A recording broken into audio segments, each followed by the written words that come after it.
Why'd you open a breach? I didn't. Somebody's coming through. Get back. Wells. Alan. I need your help. With what? With that. Hey, guys. Jesse, you're a speedster. Yeah, pretty cool, right? We're looking for a meta with super strength. My daughter. Jesse, quick. Guys, this thing's coming down. Run, Jesse. Run. The Flash, all new this Tuesday at 8/7 Central on the CW. Hello and welcome to a review of The Flash, Season 3, Episode 3. So, this episode has a villain named Magenta in it, who, similar to Edward Claris was when he became the rival, is from Flashpoint, and Dr. Alchemy gave her the powers, and it's basically the same thing that happened with Edward Claris when she had the powers of Flashpoint. Alchemy showed them, like, dreams and visions of what their life was like in Flashpoint, asks them if they want to be like that, like, want to have those powers, and gives it to them. And then she goes and tries to kill her foster parents because her foster parents are really rude to her. And so Frankie, which is what her name is, basically gets controlled over by Magenta, and she just, like, kills well, she doesn't kill him, but she tries to kill her foster father. And he ends up in, what's it called? What do you mean, what's it called? He ends up in the hospital. But that's not the main thing that happened in this episode. No.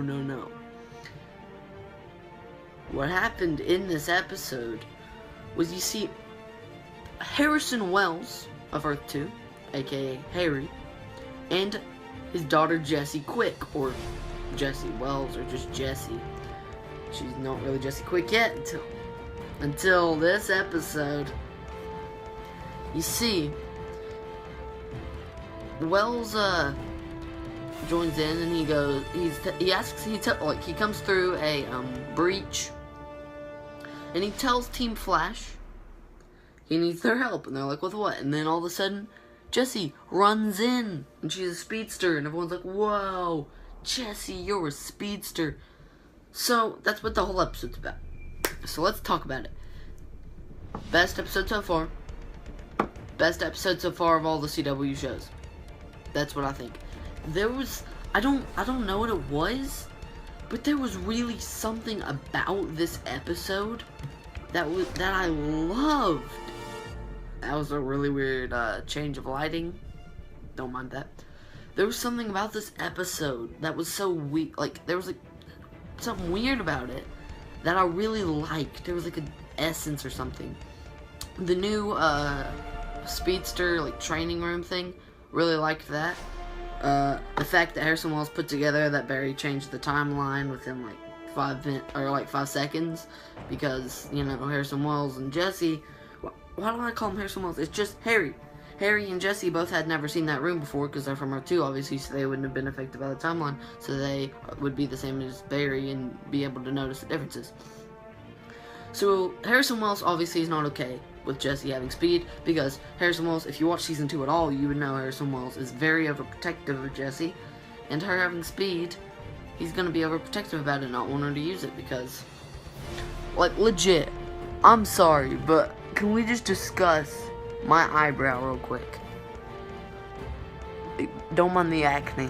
What is this? Like, eyebrow work. I'm sorry. It's so distracting. I can't talk, because it's so distracting. Go the right way. But, so, Harrison Wells is not okay. He tries to convince Cisco and Caitlin to talk to Jessie to get her to stop using her powers. And he ends up convincing Caitlin. Caitlin does it horribly. Jessie finds out that Harrison Wells put her up to it, and she gets mad at him, and she's like, Dad, why won't you support me? And all that teenager stuff. Because I really love that she's being a speedster and wants to be a speedster like Barry got to become. So yeah, Jessie has speed. She's really fast too. For a beginning speedster, she's almost as fast as Barry. And that's really weird to me. Like, I don't know why she's so fast. I mean, I'm okay with it, but, like, I don't really know why. The villain, I love the villain. I hope she comes back soon. They end up resolving her at the end and stuff, because they get Jesse's help and stuff, because eventually, Jessie gets really angry at Harry, and Harry ends up just letting her go and helping, realizing that he can't keep doing that to her, like holding her back and being overprotective and limiting her and stuff. So he basically lets her become a speedster. Or, I mean, she already was one, but like let her become a hero and start saving people like Barry. He calls her Jessie Quick, which I really like. I mean, he's called her that in season 2, but that was kind of basically saying like, that's probably going to be her superhero name.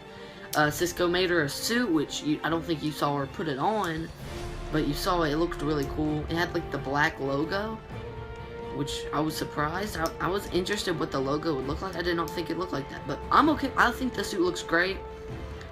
I think in the promo for the next episode it shows her in full outfit or something. I don't know. I saw an image of her in full outfit, so there's that.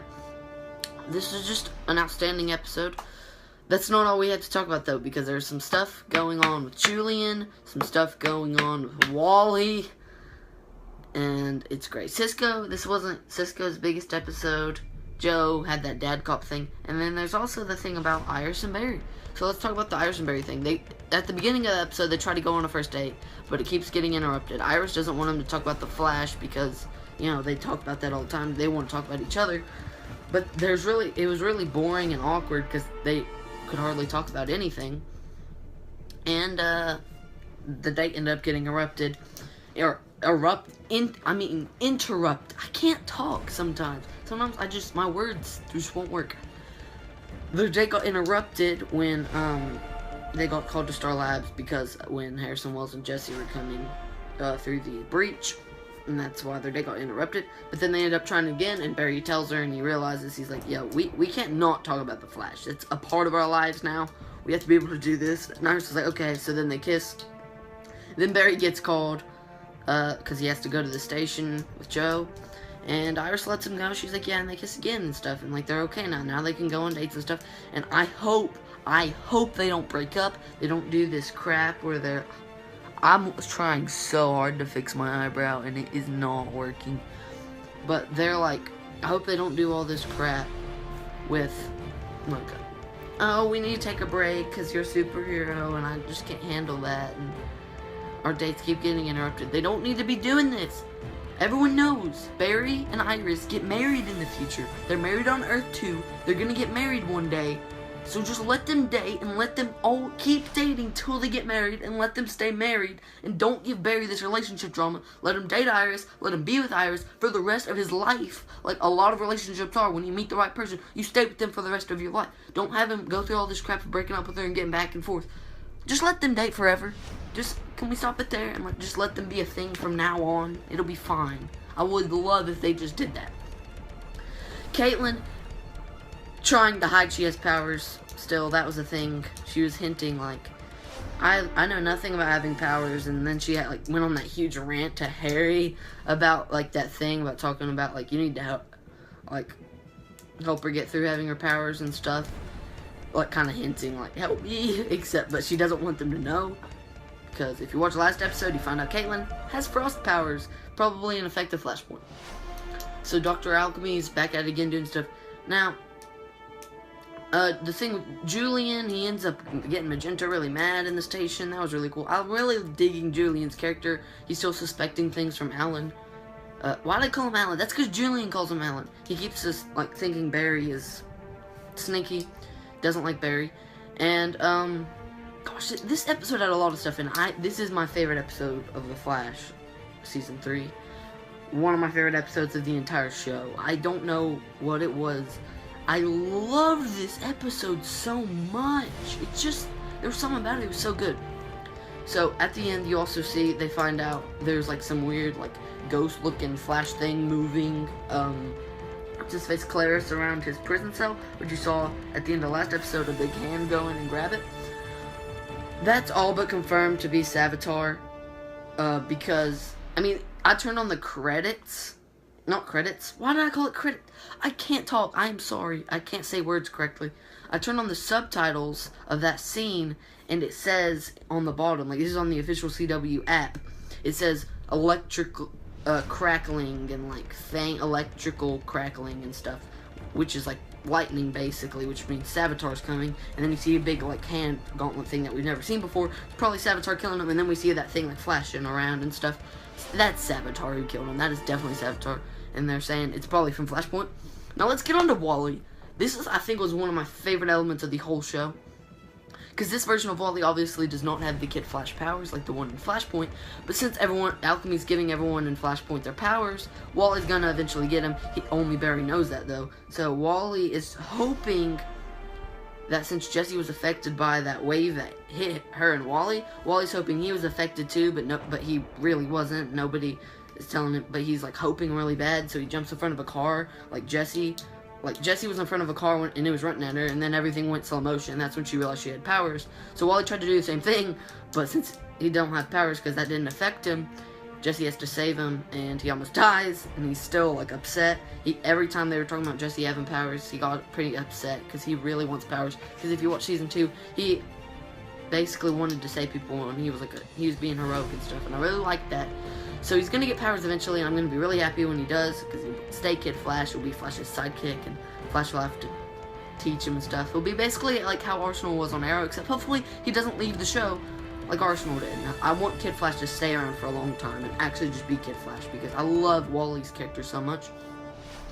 So, yeah, Wally was really good. And then he also said he'd have dreams sometimes. Like, he had dreams and stuff, like, dreaming about him having powers and being affected by the particle accelerator since he really wants powers and stuff.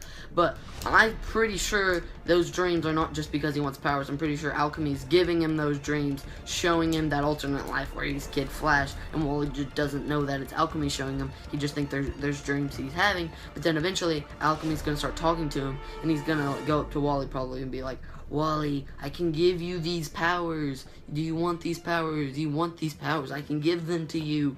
And so he gives Wally the powers, and I'm assuming that's what's going to happen. But Jesse Quick's outfit looks really good. I really want to see it in action more.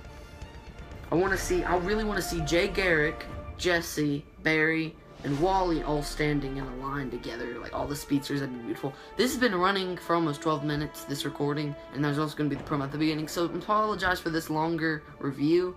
It's just there's a lot of stuff to cover in this. So that's pretty much the whole episode summed up. I thought the episode was so great. All the character dynamic, like the way it was shot and everything, that new speedster room, all this stuff, all the new changes on the show, I love. It's just so good. This show is so amazing. Ignore that noise if you heard that. But that's basically it for this review. Overall, best episode so far. Probably one of the best episodes of The Flash ever. Loving. I can't wait to just have Barry, Jesse, and Wally all together and, like, create this whole Team Flash. Get Cisco to actually get his full suit and suit up like he did last episode when he showed up to help Barry. And hopefully Caitlin will become Killer Frost, but be like a good version of Killer Frost. And then we can have, like, this whole Team Flash. That would be so cool. Since, like, you know, there's Team Arrow. Now we need Team Flash. With, like, all these people. That'd be, I hope Harry and Jesse stay around for a while, too.